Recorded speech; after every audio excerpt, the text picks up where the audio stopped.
Ah, love. Love is patient. Love is kind. Love is a battlefield. Love is friendship on fire. And love conquers all. Such is the love of two lovebirds we all love loving one another.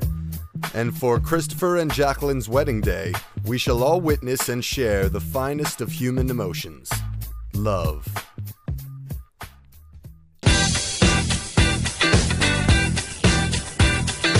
In Detroit, Michigan, on January 14th, 1984, a little Yeldo said hello to the world.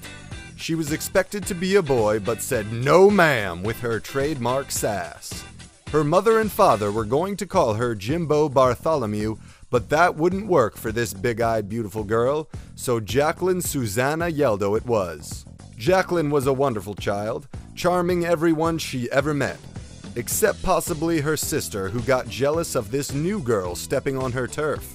But every time Natalie would try to poke Jaclyn's beautiful eyes, Big Brother Nick was there to protect her. As an animal lover and a primary caregiver of her beloved Coco, Jaclyn has a more rebellious past helping animals.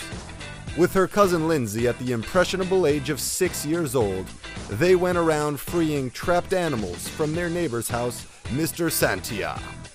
They managed to free a bird and a squirrel that day, and I'm assuming both animals went on to wreak havoc upon poor Mr. Santia's vegetable garden. Jaclyn got older, and she was quite an active child. Whether it was tennis, skiing, or soccer, she was always on the go. But don't think she's just some sweet little angel. Jaclyn was not afraid to roughhouse, even if it meant a broken bone or stitches. And she ran with a pretty crazy crowd and tried a few stunts in her day. She was no stranger to parties and joyrides. Luckily, Jaclyn's parents were able to steer her away from a life of crime. Instead, she excelled in school and started flexing her creative muscles. The Yeldo children decided that while the other kids on the block would simply sell lemonade, they would up the ante and sell chips, soda, gum, candy, etc., etc. A young Sam Walton wandered by their lemonade stand one day, saw this idea, and decided to start a similar business plan. All these experiences and many, many more, like enjoying the taste of beer at 13 months old, yes, all these experiences shaped her into the right girl at the right time for the right lucky guinea.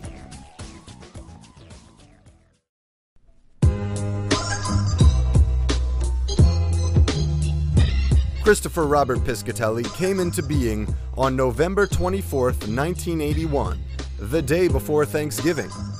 They rolled the little butterball in with turkey stickers on his diaper. As a child, Chris only needed toy cars and trucks to keep him satisfied. What a simple child. He could take a shoebox and make it a gas station, used car dealership, or a chop shop. What exactly were you teaching him, Don? He has always had quite the active mind. As a kindergartner, while the rest of the children took their daily naps, Chris would instead stare out the window and name every car that passed. When he couldn't identify one, it was called a jalopy. A love of cars wasn't the only thing Chris picked up from his father. Along with that, he developed a very strong work ethic. Chris spent many a day mowing and mulching, and any friends that visited would soon be put to work as well. It would start out innocent enough. Sure, I can give you a hand. Hours later, you're still pushing around old cars that won't start and carrying bags of salt to the water softener. Though it would all be worth it afterwards when Chris's mother would bust out a big tray of snacks. Chris was a charming young man, defending his sister's honor and rarely quarreling with his parents. But life wasn't without problems. As he grew older, Chris experienced an extremely long, awkward period, landing him in the Guinness Book of World Records. He learned to battle this issue by drawing his little heart out. He showed promise and was able to merge his two interests, drawing and cars, into one interest, drawing cars. Brilliant! Then came the day that happens to every young Italian boy. He must become a missionary and leave New Jersey to spread the good word of the Guido. Pisca chose RISD as the place to leave his mark. He honed his craft, became a star pupil, and worked diligently to allow himself to go anywhere in the world he chose. And of course, he chose the bustling, charming township of Detroit. It was here that his love of cars brought him to find another kind of love.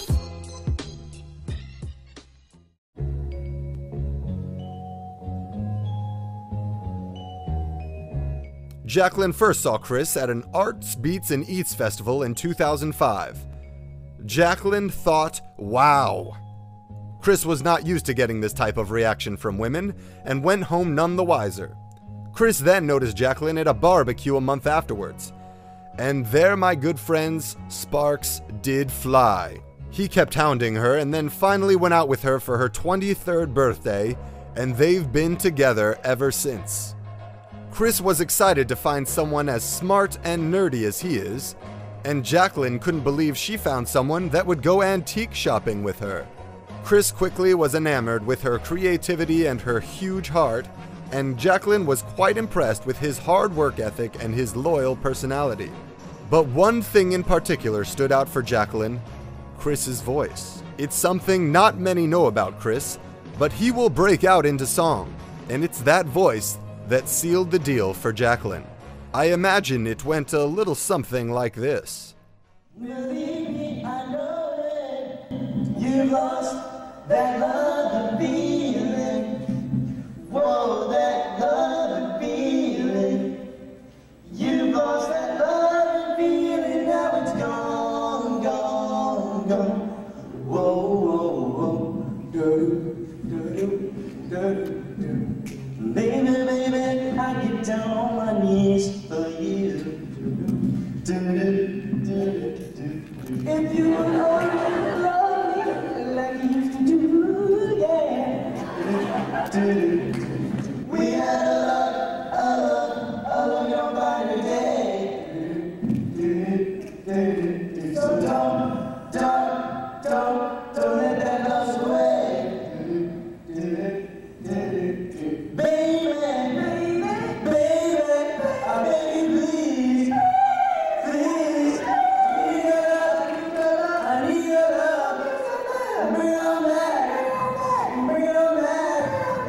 It was then that Jaclyn said yes. Yes, I will marry you. The Yeldo and Piscatelli families rejoiced and 1,000 angels sang. And of course they sang the Righteous Brothers. So it all comes down to this day that has been decades in the making. But this story is not the ending. Oh no, my friends, it's just the beginning of a much longer story for these two. So it is this day that all your friends and family come together to say congratulations, Jaclyn and Christopher.